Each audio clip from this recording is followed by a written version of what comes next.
Welcome back. Let's talk to my next guest in just a moment. Just to bring you up to speed, I think by my record, if I stand to be corrected, the Senate has about maybe 4 to 6 women. I can remember Natasha Akpoti. I can remember the former deputy governor of Rivers State, Ipalibo, and Senator Ipalibo, with greatest respect. I can remember Senator Reti Kingibe. I can remember, I think those are the ones I remember off my head. But I just at the top of my memory, a couple of other persons, other women. So women haven't really fared. They didn't fare well in the 10th Senate. And sometimes you look at the world and look at Nigeria in terms of politics, the system looks like it's rigged against women. The last office, the highest office a woman has ever attained in Nigeria is the office of the Speaker of the House of Representatives, the elective office. And you understand the circumstances under which she left. I'm talking about Patricia Ete. They've been able to occupy positions such as ministers and done well, you know, the Ngozi Okonjo-Iwealas of this world and the rest. But hey, Ms. Aisha Yesufu is a Senate hopeful. She's picked up a form under the NDC to run for the Senate from the FCT. She is an activist turned politician. Madam Yesufu, thank you so much for coming on the program. Thank you so much for having me. I'm wondering why I can't hear you, but can you hear you, madam? Can you hear me, madam? So much for having me. It's a pleasure being here tonight. Absolutely, a pleasure to see you. So for the record, whenever we see women on our politics show, we're always happy. But you are a familiar face. You don't need any form of introduction. But let me start with a curious question as to the movement. This is perhaps one of the quickest or the fastest form of defection I have ever seen in Nigeria's political history. Correct me if I'm wrong, just few months between ADC to NDC. Before I come to your ambition, why did you choose to move from the ADC? Because I know people who are still in the ADC. There are people who are still in the ADC. My principal had moved, and I'm one person who keeps my word. I had given him my word that definitely wherever he is, I will be there with him. And I believe, of course, because of the fact that he represents the hope that Nigerians are looking for, and anything that needs to be done to ensure that Nigeria has a chance at getting, see what good governance can look like. Every one of us, we have to do the needful to ensure that. We are in times where it is business unusual, and so we have to continue. It's no longer business as usual, and so as it is, we have to do everything legally possible to ensure that Nigeria experiences what good governance, accountability, and transparency can look like. So I'm sure you listened to maybe partly of what Mr. Daniel Bwala, the essay to the President on Policy Communication, said just moments ago. In fact, he even mentioned your name in the process of his comment. And talking about Mr. Peter Obi, before I come to your own, for instance, he's talked about, they've accused Mr. Peter Obi of inability to stay in one political party, to fight within that political party, to build people, comparing him maybe to the President of Nigeria, Asiwaju Bola Tinubu. And they've laid this blame on him. Some are even calling him Rolling Stone. All kinds of names have been ascribed to him. But what do you make of the assertions being made about his not being able to, or not staying in a political party to actively participate in primaries to test his popularity? I think, first of all, there's no right thinking Nigeria that is going to waste their energy on discussing Daniel Bwala, and I'm really not going to focus on that. I heard when he was calling my name. But I think I will leave him with Mehdi Hassan. That's someone that knows how to deal with people like Daniel Bwala. And so one of the things I would say is that in the case of Nigeria, definitely what we want is good governance, accountability, and transparency, and a place where the lives of Nigeria would matter. And one of the things is that Mr. Peter Obi, since he left our government as a governor of Anambra State, has been in opposition. And I can tell you, even the Mr. Tinubu that they talk about, he has been in opposition.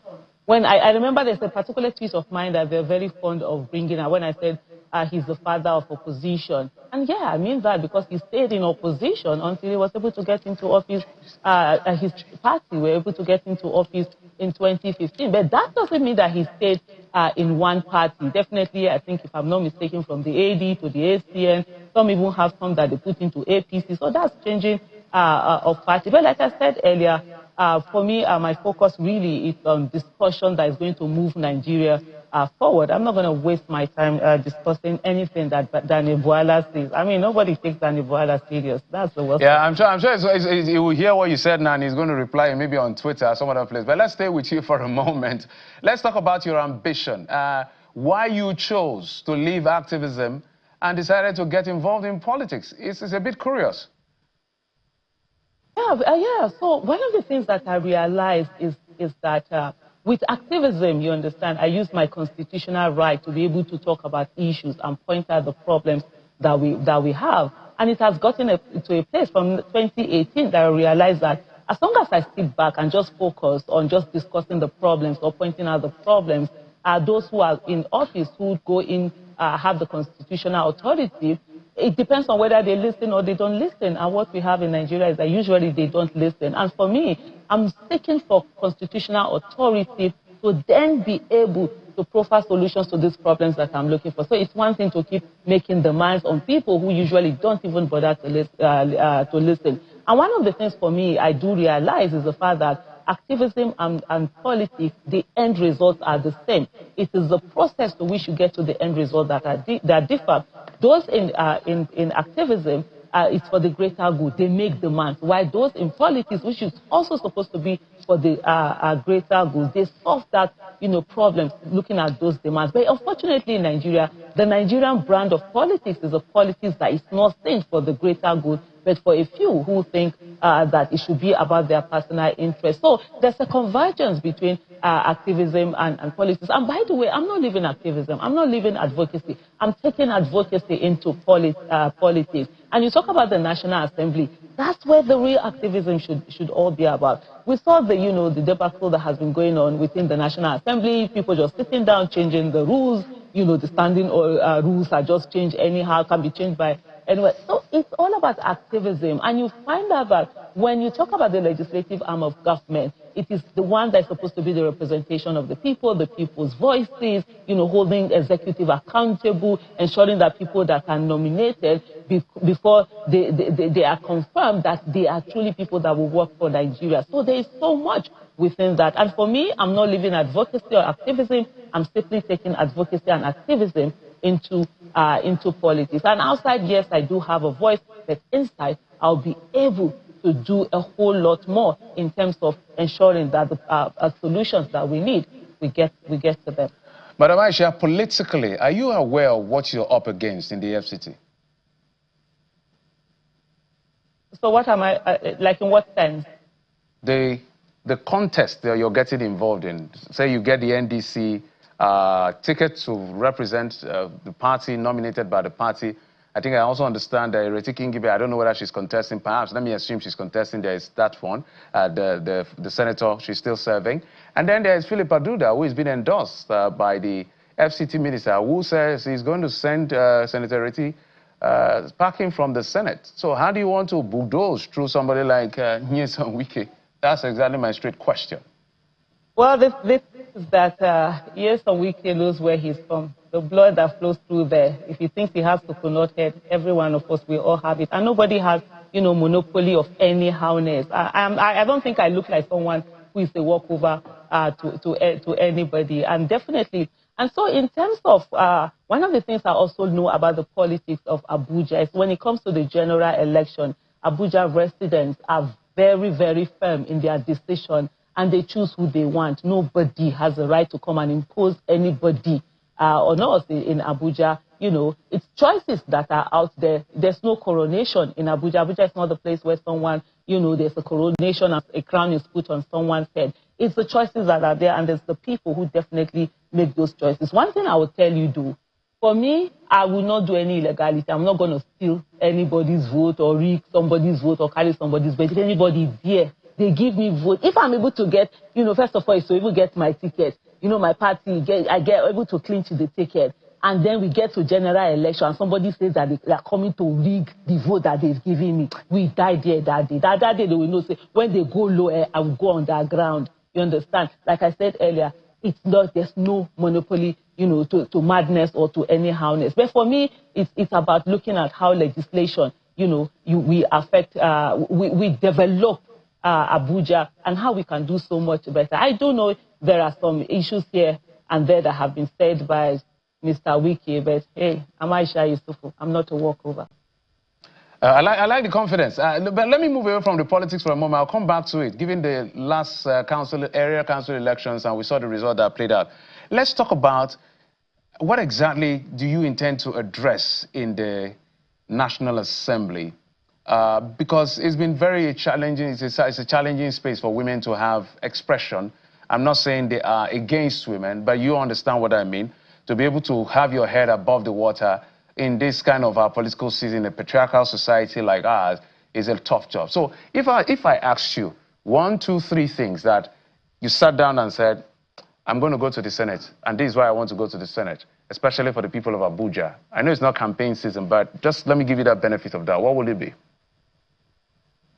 Well, so for me, I always believe in hitting the ground running, and I'm also one who I hold myself to higher standards, than I hold other people. I believe that we should have a situation where we have, Abuja bills for Abuja people, and some of the things that I've been looking at is, first of all, we're going to have something like Abuja resident security bill. We have a lot of insecurity that are here. Legislation can be used to ensure that there is development. We also have the, Abuja resident empowerment bill.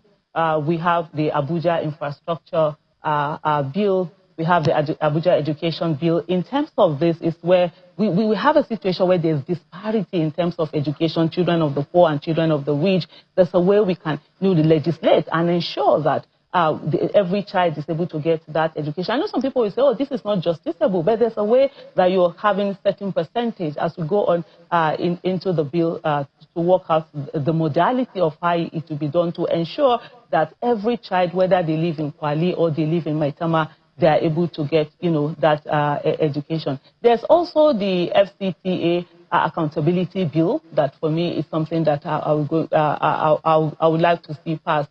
And this relates to a sense whereby we see a lot of spendings, we see contracts, we see revocation of lands, we see a lot of things being done without any accountability. And we'll mandate, if laws are there that mandate the minister before any budget is done, anything like that, you must sit down with the people. Laws are very powerful. Sometimes we don't understand how powerful they are. There's also the indigenous, bill and